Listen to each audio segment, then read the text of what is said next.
बिस्मिल्लाहिर्रहमानिर्रहीम। हदीस नबवी है। हज़रत आयशा सदीक़ा रज़ी अल्लाह ताला अन्हा बयान करती हैं, रसूल अल्लाह सल्लल्लाहु अलैहि वसल्लम किसी नफल की इतनी पाबंदी नहीं करते थे जितनी पाबंदी फ़जर की 2 रकत की फरमाते थे।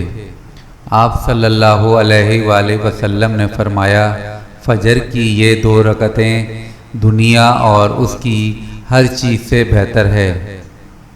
सुभान अल्लाह। रसूल अल्लाह सल्लल्लाहु अलैहि वसल्लम ने फरमाया, औरतों से महज उनके हुस्न की वजह से शादी की ख्वाहिश ना करो, क्योंकि हुस्न अमूमन हलाकत में डाल देता है। सुभान अल्लाह। जज़ाकल्लाह।